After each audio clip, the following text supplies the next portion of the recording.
ধর্মীয় স্বাধীনতা লঙ্ঘন ও সংখ্যালঘুদের অধিকার খর্বের অভিযোগে ভারতের উগ্র হিন্দুত্ববাদী সংগঠন রাষ্ট্রীয় স্বয়ংসেবক সংঘ বা আরএসএস এর ওপর নিষেধাজ্ঞা জারির সুপারিশ করেছে যুক্তরাষ্ট্রের আন্তর্জাতিক ধর্মীয় স্বাধীনতা বিষয়ক commission, United states commission on international religious freedom.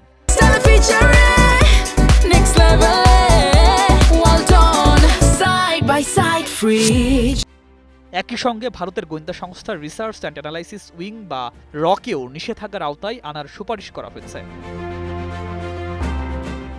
মোদির কথিত বন্ধু ট্রাম্প ভারতকে বিশেষ উদ্বেগজনক দেশ হিসাবে চিহ্নিত করেছেন। চলতি বছরের বার্ষিক প্রতিবেদনে মার্কিন এই কমিশন বলেছে, ভারতে ধর্মীয় স্বাধীনতার পরিস্থিতি ক্রমেই অবনতি হচ্ছে।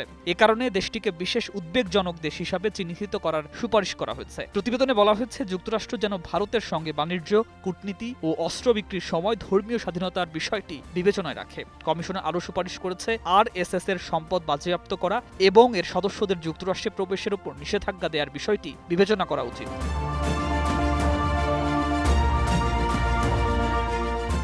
প্রতিবেদনে আরও উল্লেখ করা হয়েছে, অতীতে ধর্মীয় দাঙ্গায় প্ররোচনার অভিযোগে মার্কিন সরকার ভারতের তৎকালীন বিজেপি নেতা নরেন্দ্র মোদী এর যুক্তরাষ্ট্রে প্রবেশে নিষেধাজ্ঞা জারি করেছিল। তবে তিনি প্রধানমন্ত্রী নির্বাচিত হওয়ার পর সেই নিষেধাজ্ঞা প্রত্যাহার করা হয়। মার্কিন কমিশনের প্রতিবেদনে উদ্বেগ জানিয়ে বলা হয়েছে, ভারতে ধর্মীয় সংখ্যালঘুদের ওপর হামলা এবং তাদের উপাসনালয়ের আক্রমণের ঘটনা বেড়েছে। উদাহরণ হিসেবে উল্লেখ করা হয়েছে, মহারাষ্ট্রে আওরঙ্গজেবের সমাধি ইস্যুতে সহিংস আন্দোলন, উড়িষ্যাতে উগ্র হিন্দুত্ববাদীদের হামলায় খ্রিস্টান পরিবারের ক্ষতিগ্রস্ত হওয়া। প্রতিবেদনে দাবি করা হয়েছে, এসব ক্ষেত্রে অনেক সময় আইনশৃঙ্খলা বাহিনী হামলা ঠেকাতে ব্যর্থ হয়েছে। এছাড়া অবৈধ আটকের বিষয় তুলে ধরা হয়। মানবাধিকার কর্মী উমর খালিদ এবং শারজিল ইমামের মতো অনেককে দীর্ঘদিন ধরে বিচার ছাড়াই কারাগারে আটক রাখা হয়েছে। জানা যায়, United states commission on international religious freedom একটি স্বাধীন মার্কিন সরকারি কমিশন, যা বিশ্বের বিভিন্ন দেশে ধর্মীয় স্বাধীনতার অবস্থা পর্যবেক্ষণ করে প্রতিবেদন প্রকাশ করে। তাদের সুপারিশ মার্কিন সরকার গুরুত্ব দিয়ে বিবেচনা করে। এই বছরের প্রতিবেদনে ভারত সহ 18টি দেশকে বিশেষ উদ্বেগজনক হিসেবে চিহ্নিত করা হয়েছে।